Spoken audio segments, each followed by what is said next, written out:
Ooh, there it is. Thank you. Welcome to the, I will call, okay, let's start over. I would like to call the Woodland Park City Council meeting to order for April 2, 2026. Monica, would you call the roll? Before we do, are we recording? Because we didn't hear the message. Are we recording? We are. Okay. Okay.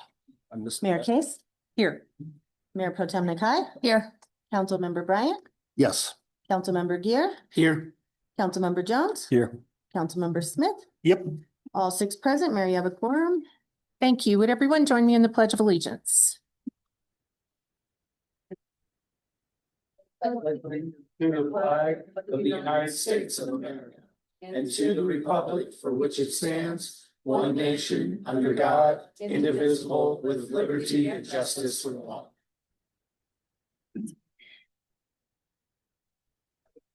Thank you, everyone. I'm in there.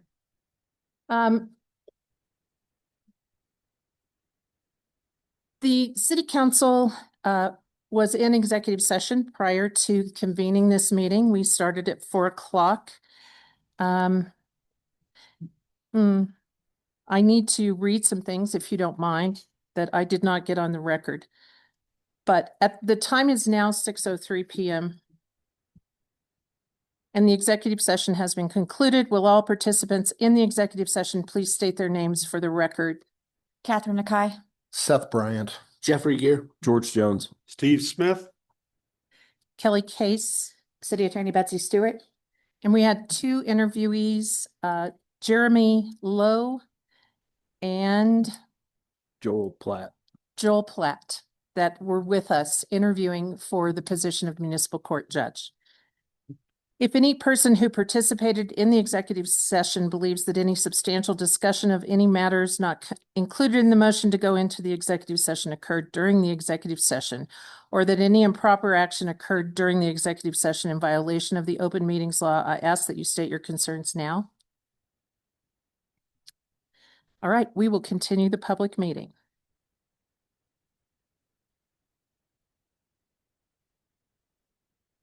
Item 3, ceremonies and presentations and appointments. Item A is Child Abuse Prevention Month proclamation. And we have Corey Gorton from Community Partnership, who is the Vice President of Programs. Welcome, Corey. Thank you. And CP. You do have the proclamation, correct? I do. Okay. I just wanted to make sure before I got going. Yes, and I will read it when you're finished with your okay. presentation. Thank you. I don't need that. Thank you, Madam Mayor and council members, for having me here tonight and the rest of our team. And thank you guys for your service. As Madam Mayor said, I am Corey Gorton. I am the Vice President of Programs at Community Partnership Family Resource Center. I'm also a Teller County native. I do like to point that out. It's very near and dear to my heart. We are also, we just realized some back history as well with my brother-in-law. The work that we do and the support that you guys provide is vital to our community. So first and foremost, I just want to say thank you to our community for the unwavering support that you have provided over the last year. It's been a bit of a crazy year. We had federal shutdowns, we had the SNAP crisis, amongst many other things, and the families we serve felt that directly. But the really great thing is that our community rallied together really strongly and continued to support our fellow neighbors, our children, the families, and everyone involved to get through all of that. So thank you to everybody in this room. Thank you to our community members, our partners, and everyone for supporting each other through that. And that brings me to why I'm here tonight and why it matters. So April is Child Abuse Prevention Month. It's a time to raise awareness and to commit to prevention of child abuse and neglect. We're wearing blue and we brought our pinwheels. We'll pass those out to you guys as well. And those are symbols that represent the bright future that every child deserves. We want to see kids with those pinwheels having a good time. This proclamation that Mayor Case will read is a public statement that our community stands behind the children and the families, spreading awareness and a true dedication to prevent child abuse and neglect. It doesn't happen overnight. Child abuse and neglect happens because families are under stress. They're without resources and support, and sometimes they simply don't know where else to turn. In our rural Teller County community, and yes, we are rural, we have fewer resources, more barriers, and a greater need for local services and supports. And that's something that Teller County is known for, not just in the state, but across the nation.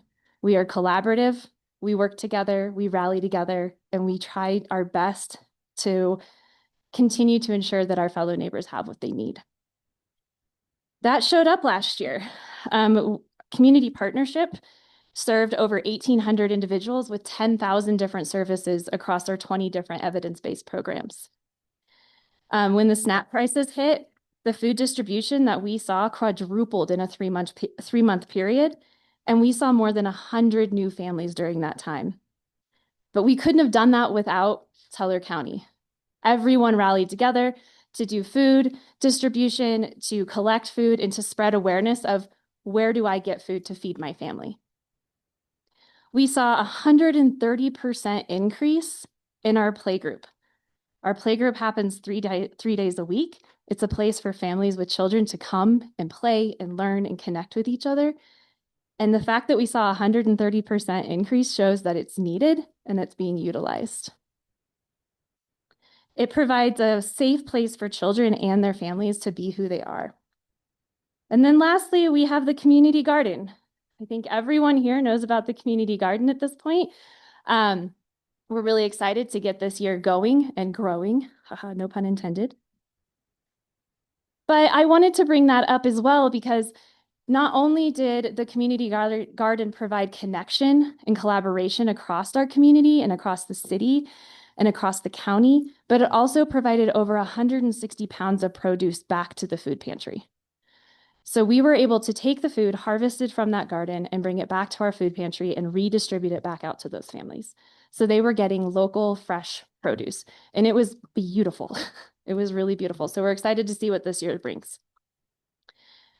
And Teller County is now leading the way nationally.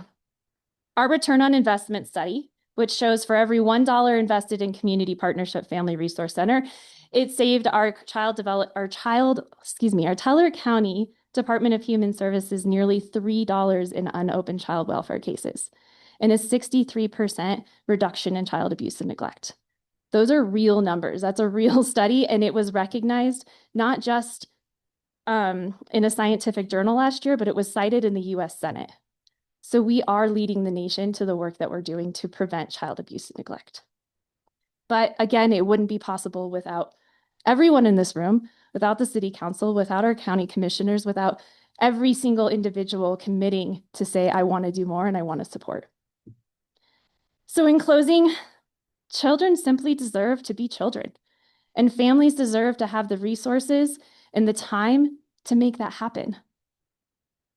I'm proud to be a part of our team, and I cry all the time. Wasn't going to do it, but I am. I'm proud to be a part of this team at Community Partnership Family Resource Center. I'm proud to be a part of this community. I'm proud that my children are being raised in it because they have the resources and support that they need.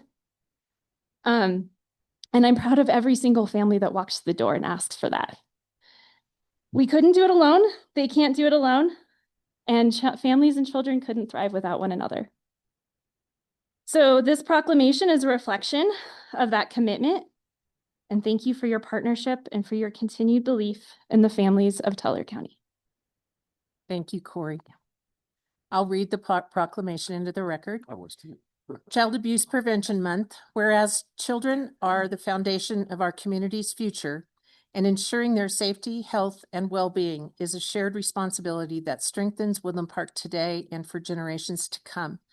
And whereas all children deserve to grow up in safe, stable, and nurturing homes and communities that support their healthy development and allow them to reach their full potential. And whereas child abuse and neglect can have lasting impacts on a child's physical, emotional, and developmental well-being, affecting families and communities long after the harm occurs. And whereas child abuse and neglect affect every community regardless of income, background, or circumstance, and preventing it requires awareness, commitment, and action from the entire community. And whereas research shows that prevention is possible when families have access to strong social connections, concrete support during times of need, knowledge of parenting and child development, and communities that value and support families. And whereas effective prevention happens when local partners, including families, educators, healthcare providers, nonprofits, faith communities, businesses, and public agencies work together to create environments where families feel supported rather than judged. Whereas investing in prevention and strengthening families helps reduce the risk of child abuse and neglect while building healthier, more resilient communities for everyone.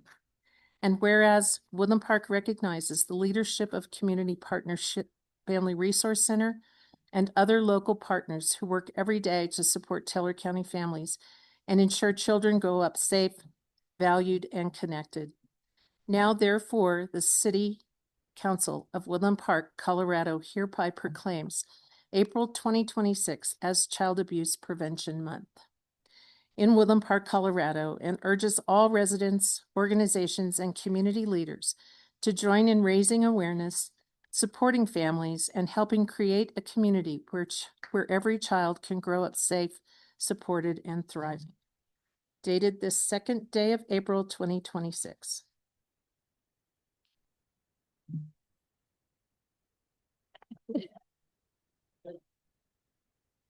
We have pinwheels for all the council members. I was wondering if we could do a quick picture Absolutely. with all of you. Yeah. I know, it's thrilled. I know. Oh, 40. Guess we need to go down there. No, it's just one. Oh. Right here.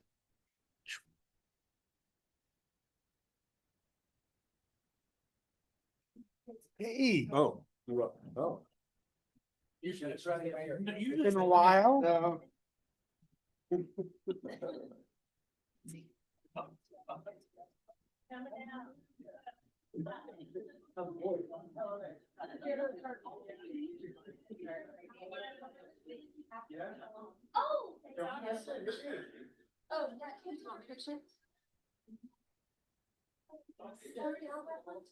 you'll have one too. Thank you.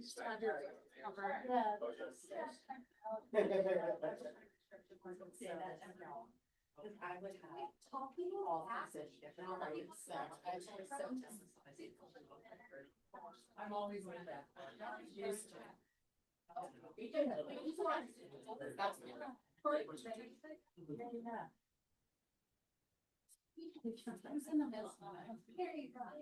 the window.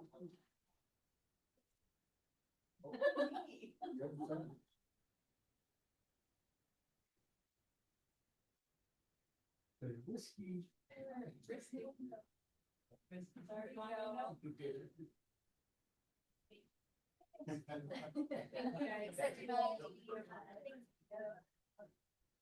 You can keep your.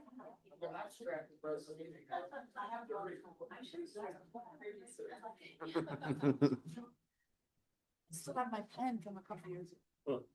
I had mine for the last 2 years on my bookcase. Yeah. Yeah. So you want to understand. It was, yeah. Where's my agenda? There it is. All right, thank you. That was marvelous.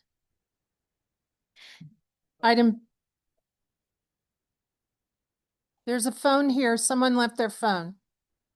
Whoever's leaving. Thank you, Rob.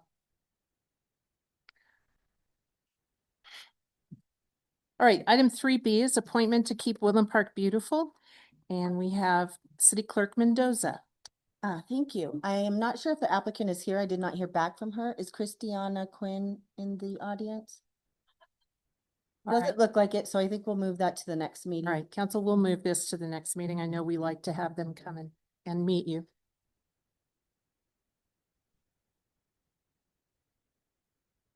Item 3C is the sales tax update from January 2026. Aaron?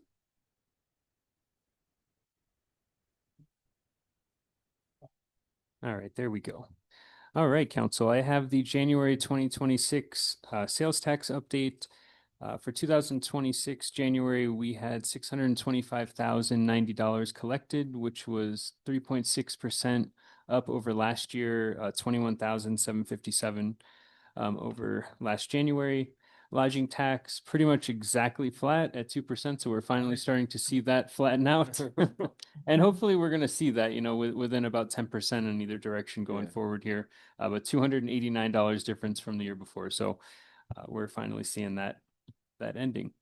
We've got a lot of green going on here. So we have the 3-year sales tax revenue, 24, 25, 26. And we just have the 1 month so far. So you can see we're up, which is great. Hopefully that continues. I did talk to a couple businesses in town over this last week, and it sounds like business is looking better. And this is a good reflection of what's actually happening out there in the market. So hopefully we'll see this continue for the year. Any questions? Questions, council? All right, thank you. All right, thank you, Aaron. Item 4 is additions, deletions, or corrections to the agenda. Monica, do we have anything? All right, thank you. Item 5 is the consent calendar. Council, we do need to take item 5B off and consider it alone, as there is a small amendment that needs to be made to the item. So we'll pull that off and consider it alone. But in the meantime, item 5A and C, A is the approval of the March 19th, 2026 City Council meeting minutes. And item C is approval of the February 2026 Statement of Expenditures. Do you have any questions for staff? All right, could I have a motion, I'll make a please? motion to approve items A and C on the consent calendar as read. Second. All right, thank you. We have a motion and a second. Any further discussion? Monica? Oh, there we go. Pace, Yes. Nakai, Yes. Bryant, Yes. Gear, Yes. Jones, Yes. Smith. Yes. The motion passes unanimously. Thank you, council. Item 5B, approval of a golf course management agreement with Monumental Golf Group LLC. And we'll look to Rob Feltz for this. Welcome, Rob. Good evening, council. Real quick, I just got a couple slides to kind of explain how we landed with Monumental Golf Group where we did. So your first one, what you see on the screen, you can see how we kind of broke everything down and scored it. What was most important to us was intent, like how well did the proposal meet what we wanted to do. The next was cost, and then the experience displayed in the proposal. And then we did give locality points. So 3 points for local, 2 points for Front Range regional, and 1 point for state, 0 points outside the state. So with that, that's how we came up with the final score of 6.0 for Monumental Golf Group. The next slide just kind of talks about like the pros and cons of each and why we went with them. Monumental Golf Group was the strongest as far as what we wanted to do with that intent of how we wanted to maintain control of maintenance, how we wanted to maintain control of the bar, the event center. They are both PGA professionals. They are a little bit of a newer firm, but they're local, and I'll know where they live, so they're easy to get a hold of.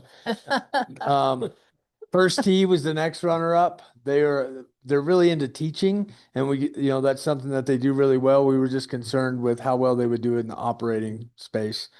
LGM was the lowest cost, and our issue there was a little bit like we weren't sure like how much attention we would get because we're one person in their Rolodex of accounts.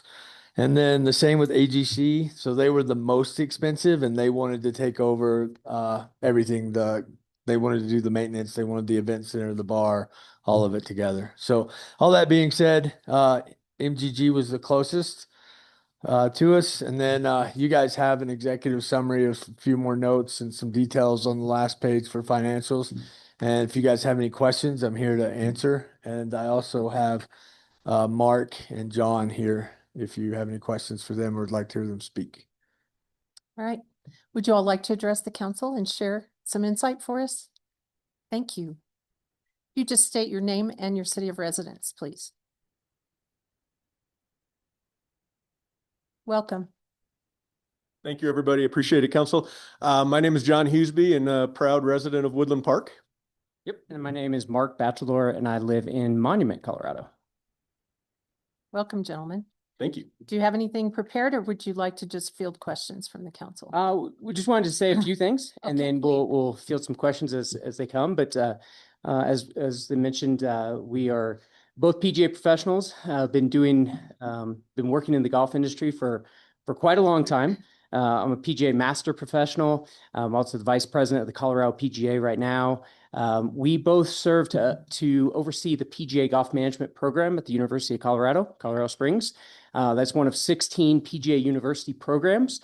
That program is designed to teach people to become PGA professionals, to run golf courses, and teach lessons. And so between John and I together, we teach all the classes associated with that. And so we're literally teaching people how to do what we're about to go and do, and that is run a golf course. We both have been head golf professionals before and ran military golf courses. So we come with a whole bunch of experience, and really this is just an exciting dream for us to do. So we thank you for the opportunity. Yeah, I'd just like to add that we've got a lot of thoughts and plans to get in place really quickly here, but we're excited to really make Shiny Mountain a community asset. And to do that, we really want to lean into the instructional space and provide programming, get the kids out there, get families out there, couples out there. And so that's one of our main goals, is to really build community through player development, engaging players and building players here in our community. So we're excited to do that. Thank you. Council, do you have any questions? Yeah. Catherine? Are you ready for May 1st? Seeing as it's April 2nd, we've got a lot to do. Right now, we've got a verbal commitment out for a head golf professional to come in to oversee the day-to-day operations. And so that will put us in a much better position to be able to open up for May 1st. So we will have it open. That is the plan. So. Can you guys, I'm sorry. Go ahead, George. Yeah, John and Mark, can you guys talk a little, well, is there going to be a connection with UCCS in your management program? Will there be some kind of connection there? Yes and no. We have always played a golf tournament up there. We have a tournament series that we run for our students. Mhm. And so we will continue to do that. It is potential of an internship site. Our students are required to do 16 months of full-time internship. Most of them want to go to courses you probably see on TV, Sure. And across the country and across the world even. And so, who knows? But it could be a potential. And in the summer, the students that do stay in town that are working on internship, they may want to come up and help lend a hand with that instructional space. Yeah. So Interesting. loosely based, but to a degree, yes. Okay. Mhm. Thank you. Anything else, council? All right. Thank you, gentlemen. Yeah, Appreciate it. Absolutely. Thank you. All right, council, do you have any discussion, or I would ask for a motion? So I would just like to say that I've had the opportunity to do volunteer work with John Hughesby through the junior PGA program.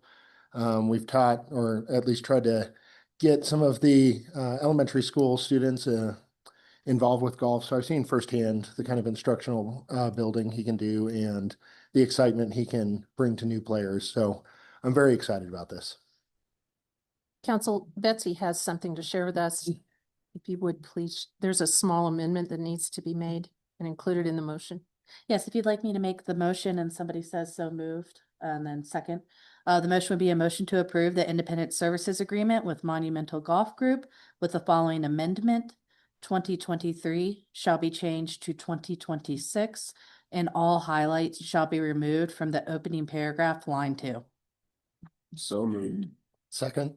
All right, thank you, council. We have a motion and a second. Any further discussion? All right, Monica? Nakai, Yes. Bryant, Yes. Gear, Yes. Jones, Yes. Smith, Yes. Case. Yes, Motion passes unanimously. thank you. Congratulations. Look forward to working with you. Next, we have item 6, public comment on items not on the agenda. Monica, do we have anyone online or signed up? We do have Tim Miller who signed up. Tim, would you like to come up to the podium, please? Give us your name and full name and town of residence, please.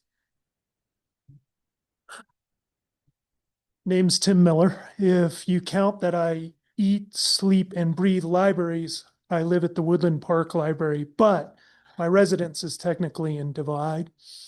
Okay, thank you. Welcome. Thank you. I wanted to start off with gratitude just to say thank you all. I know being a public official is really tough, and I see what you all are doing. I appreciate it every day. I see that you're improving the quality of life for Woodland Park residents. That's what the library wants to do too, improve quality of life for Woodland Park residents. In order to do that, what I'm asking you for today, and consider this my spray and pray method because we have administrators as well as the council here. What I'm asking you to do today is to waive Ute Pass Cultural Center amphitheater fees for the library. One of my staff went over there the other day, and each and every summer for our summer reading program, because we firmly believe in improving literacy and the quality of life for kids and families in our community, we went over there and said, hey, we want to do the usual stuff, all right? So, you know, we have our foam party, we have paint wars for teens, so they hopefully stay out of trouble. We do a ladybug release, and that's all free to our users. Well, at that point in time, they'll say, hey, you get one freebie, but hey, it's going to, each event's now going to cost you $250. It's not something we've done in the past. The city has always been just a fantastic partner with us. And I invite you, if you want to partner on this and supercharge this event, these events, we're happy to do it. But what I'm asking you all for today, whether administrators or city council folks are the right people to talk to, is just to consider waiving those fees for us so that we can continue to improve the quality of life for Woodland Park citizens. If you end up not waiving them, it just means we have less money with which we can have more programs for our citizens. Looks a little bit like they've already paid to the library in taxes. Now they're being, the public being Woodland Park citizens is being charged fees in addition to that. So if you all would just do me a solid and consider waiving those fees for us, I'd really appreciate it. Thank you for your time. Thank you, Tim. We also have Tom Cadell signed up to speak. Tom, welcome. If you just give us your full name and city of Yep, residence. it's Tom Cadell, and I do live in Woodland Park. I'm a native of Colorado. I'm here really to talk about, my neighbor couldn't make it tonight, and about the STR current situations that we're running into from our situation where we live. And some of the things we've done in the last year have not been evolved and resolved yet. So there's no check and balance, basically. So some of the things, I'll just give you a brief. We've got a neighbor behind us. They've been an STR since probably in the last 5-6 years. They've continued to operate as an STR. They are not using it as their primary location. We've seen very little come from the city to resolve that. We've not heard back from Rick in this case. The neighbor recently had a situation where they trespassed. They played on some of his outdoor games that he's got. And so we'd like to know how that process works, of course. So some of the questions that, you know, I kind of threw together here is what steps is the city taking when a short-term rental property is reported as a, you know, as a violation? And then next, how the STR violation complaints investigated and documented. Is there a public record of STR complaints, enforcement actions taken by the city? What penalties, consequences are imposed on an STR ownership when repeatedly ignoring the law? How does the city ensure the STR regulations are communicated to property owners and renters? How does this city clarify what constitutes a violation? Are there plans to update, strengthen, revise STR regulations? Will the city make an on-site appearance when residents have a complaint? So far, we've not seen that. We've encouraged it, but we've yet to have that happen. All in all, I'm happy with what the citizen initiative, did. It helped all of us as residents define what a resident, is, what resident is not under the STR situation. So how can we help as residents be a part of the solution versus just the complaining or whatever? That's not what I want to be. I've been in big business. I've been in leadership roles. I understand structure, how do we get to that? So that's what I'm here for. Thank you. Thank you, sir. If you would, Aaron will reach out and talk to you about how he can help you with your concerns. And if you wouldn't mind leaving your information with the staff in the back, Sure. and then Aaron can get in touch with you and talk. with you Aaron, about that. you probably maybe indirectly know about it already through Arnie. So I don't know if he brought up my situation necessarily or ours, but I understand he met with you and Karen. That is correct. I believe we have all the information on this one. Okay, so that's I what, think we are actively following Okay. up and working on that one. okay, all right, thank you very Great. much. Thank you, Aaron. I appreciate that. Thank you, sir. Anyone else in the, that signed up? Arnie is online and has signed up. All right, would you promote Arnie so he can address us? All right, can you hear me okay? Yeah, I heard my Yeah. name out there, so I figured I'd jump in. I'm homesick nursing it, so hopefully none of you all get the bug too. But yeah, my name is Arnie Sparnans, and I live in the Sunny Glen neighborhood. So honorable Mayor Pro Tem, listening to Tom speak, it just kind of, brings up a couple things. And one is, I think we need to rejoice. It's been 2 years since, the Citizens Initiative has passed a very simple ordinance that basically did nothing more than specify which zoning districts allowed short-term rental units, via the zoning table of permitted uses. And so the feedback that we continually get is that people are very pleased with how well that's working. And especially the people that, I know some personally, very close to me here, that used to suffer continually with an STR motel next door. But I also want to draw attention to what a point that I heard there is that it's also been just over 2 years since the City Council passed Ordinance 1472, the short-term rental business regulations, commonly referred to as Title V. It was I'm not sure if people remember, this was the legacy. It was the last significant legislation from the Mayor LaBarre administration, but it did pass unanimously in City Council, and it took our business regulations, from complete administrative chaos at the time, to structured processes for approving, issuing the licenses, as well as penalties for violations. And so, given the complexities of what business regulations are, it was clear that that was going to be an ongoing work in progress. And so now that 2 years has lapsed, we've seen a lot of what's worked well and what are some of the gaps. And so the time has come that we can bake those learnings into process improvements. So I'd like to specifically call upon the City Council to revisit enhancing the Title V regulations.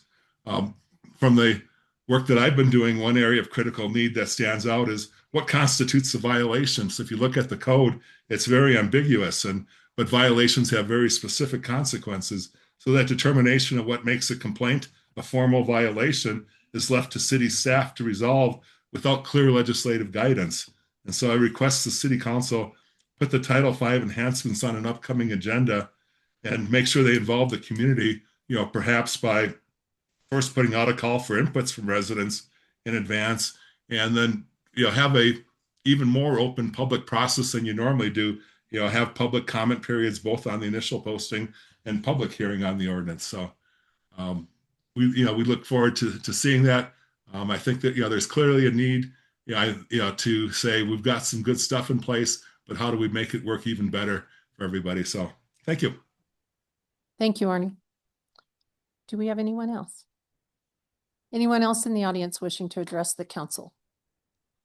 Seeing no one, we will move on to item 7, unfinished business. We have none.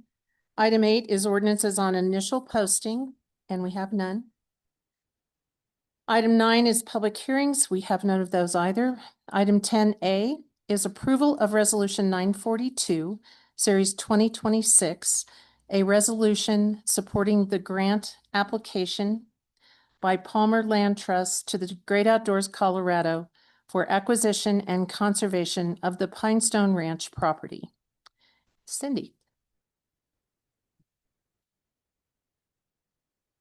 Good evening, Mayor Case and City Council. So I think the description pretty much describes everything I'm going to say, but at the last council meeting, Allie O'Neill from Palmer Land Conservancy was here, and she presented to you the 685-acre Pinestone Ranch property and their proposal to acquire and conserve that property. Tonight, we're here requesting your approval of Resolution 942, Series 2026, supporting Palmer Land Trust, their grant application to Great Outdoors Colorado for the purchase and conservation easement of Pinestone Ranch. Happy to answer any questions if you may have some. Thank you, Cindy. Council, do you have questions of staff? So, Catherine? thank you, Mayor Case. You're welcome. So just for the public's knowledge, I'm pretty sure I know the answer, but we're just signing a resolution that they can go get the grant. We're not on the hook for anything monetarily, correct? That's correct. What we're doing is saying that we support that their grant application to purchase that property. Anything else, council? All right. Thank you, Cindy. Thank you. Council, any discussion on this item? Not, I would like to ask for a motion, please. I'll make a motion for the approval of resolution number 942, series 2026, a resolution supporting the grant application by Palmer Land Trust to the Great Outdoors Colorado for acquisition and conservation of the Pinestone Ranch property. I'll second. Thank you. We have a motion and a second. Any further discussion? All right, Monica. Bryant, Yes. Gear, Yes. Jones, Yes. Smith, Yes. Case, Yes. Nakai. Yes. Motion passes unanimously. Thank you, council. That takes us to reports. Item A, Mayor's report. This morning, I was honored to do my last State of the City presentation at the Cultural Center this morning.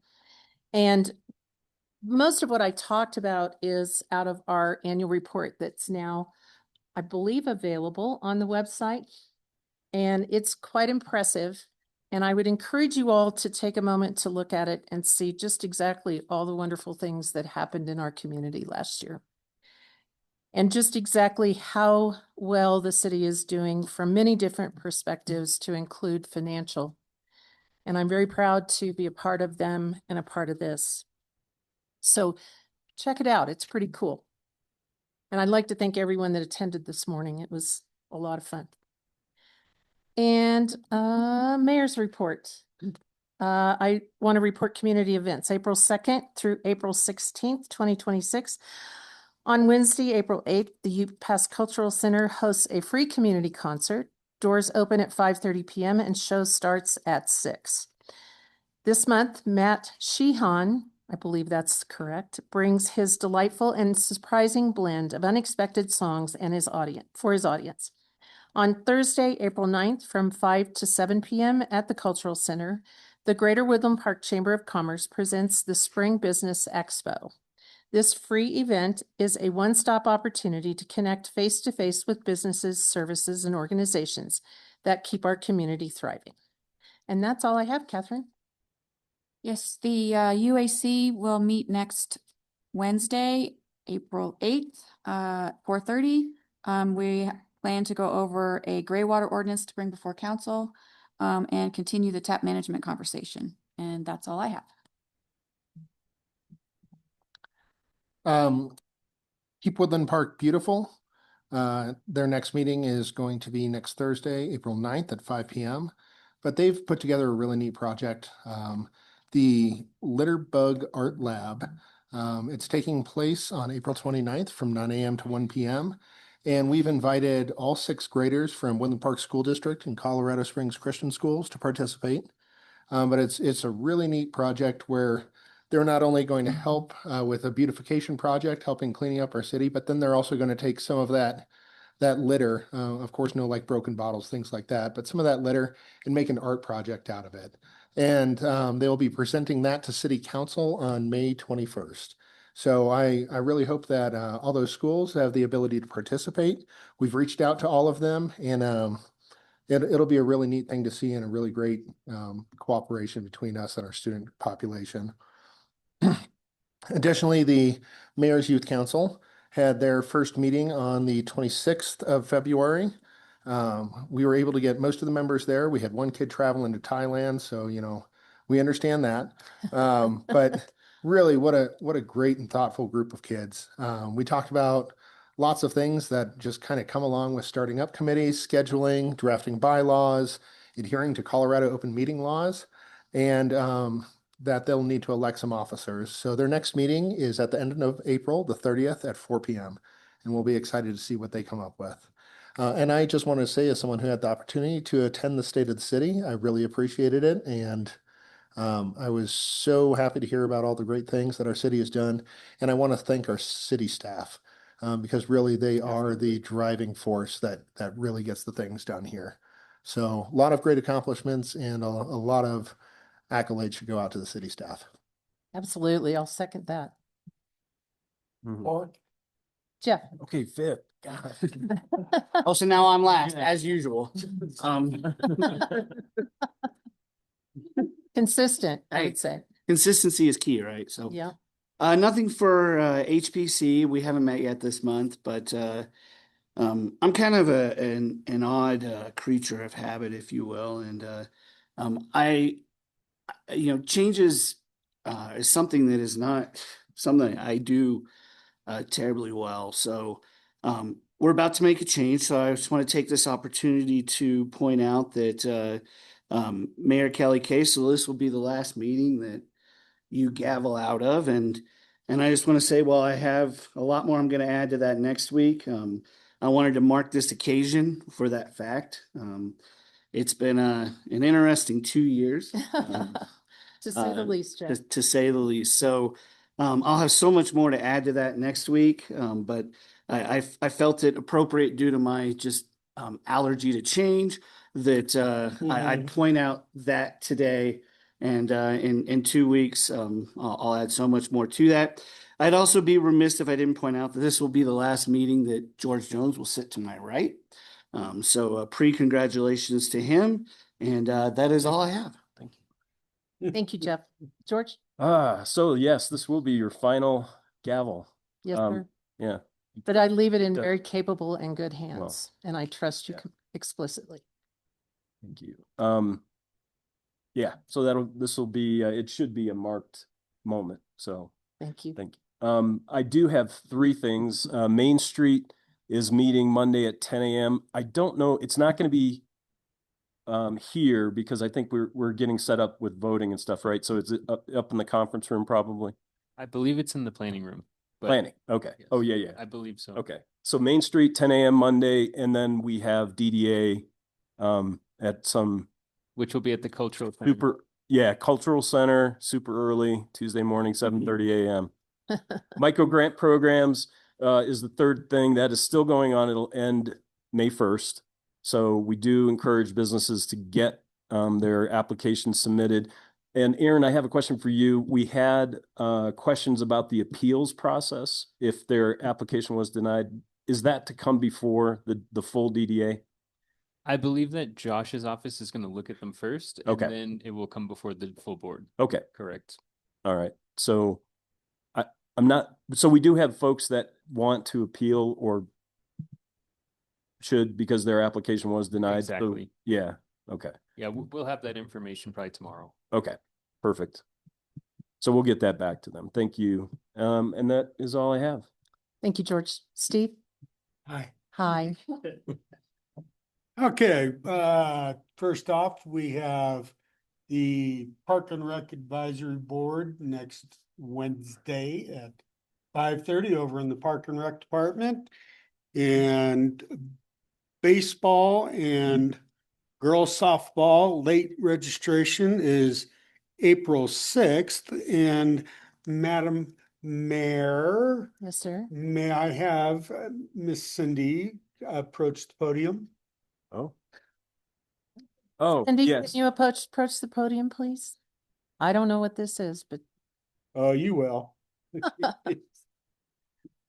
Miss Cindy, would you please speak briefly about the award that the city has gotten about the Avenger Open Space? Yes, thank you for the opportunity. I I was going to have Steve mention this, but they suggested that I do it. So Avenger Open Space was selected to receive the Colorado Lottery 2026 Starburst Award. Wow. They put out the public or the press release today. They announced it earlier or mid-March, but they put out the press release today and told us that we could announce it to whoever we'd like tonight. So I'd like to share that with council and congratulate Woodland Park on that award. Excellent. Congratulations Yeah. to all of you in the community. So I do have a question for you, if we may. Please. Can you talk about the Starburst Award? Like what does that mean for folks? So anyone that has a project that was funded with Colorado Lottery dollars Okay. has the opportunity to submit an application to receive the award. This year, they awarded 18 projects for $65.5 million in investments of lottery dollars. We are one of 18 that received this reward in July. They're actually going to do a People's Choice where people get to vote on the project. So we will spread that through our community, hot and heavy, and hopefully we can get a People's Choice Award as well. I have lottery awards in the Park and Rec office right now for other GOCO grant projects that we've had. So I don't know if they'll give us a big plaque again this year, but they'll give us an award. They'll come here and present. I'm assuming they'll come and present to council, but that would be something that will happen probably after the People's Choice Award in July. Okay, thank you. Congratulations, everyone. And finally, gonna miss you, babe. I'm gonna miss you too, dude. Appreciate it. I'm done. All right. City Attorney report. No report, but it's lovely to see everybody again tonight. Yes, ma'am. Aaron? I have nothing additional other than just to remind everybody that the polls close on Tuesday, so. Yeah, get out and vote. Yes. Vote early, vote often. No, we had one citizen try that. Don't do that. Now, when we first did the Mayor of Divide, back when I was the chair of TCREST, that was our tagline, was vote early, vote often, because it was a fundraiser and you could vote as many times as you wanted. So anyway, I just couldn't resist. Yeah. Thank you. All right. I need to get a motion from you all, Catherine, to go back into executive session. I make a motion to move into executive session number 2, an executive session for discussion of personnel matters under CRS section 24-6-4024 FL and for determining positions relative to matters that may be subject to negotiations, developing strategy for negotiations, and instructing negotiators under CRS section 24-6-4024 EL. Additional details, discussion of municipal judge candidates and instruction of negotiators. Second. Thank you. We have a motion and a second. Any further discussion, council? All right. Okay. Monica? Gear, Yes. Jones, Yes. Smith, Yep. Case, Yes. Nakai, Yes. Bryant. Yes. Motion passes unanimously. Thank you. Who was the second, please? Me. Jeff, thank you. Want to let people go without knowing back. Yeah, just so everyone knows, we will not be coming back to the podium to adjourn. We will adjourn upstairs because we're not going to be taking any action or anything after our executive session. So thank you for being here this evening, and it's been a pleasure.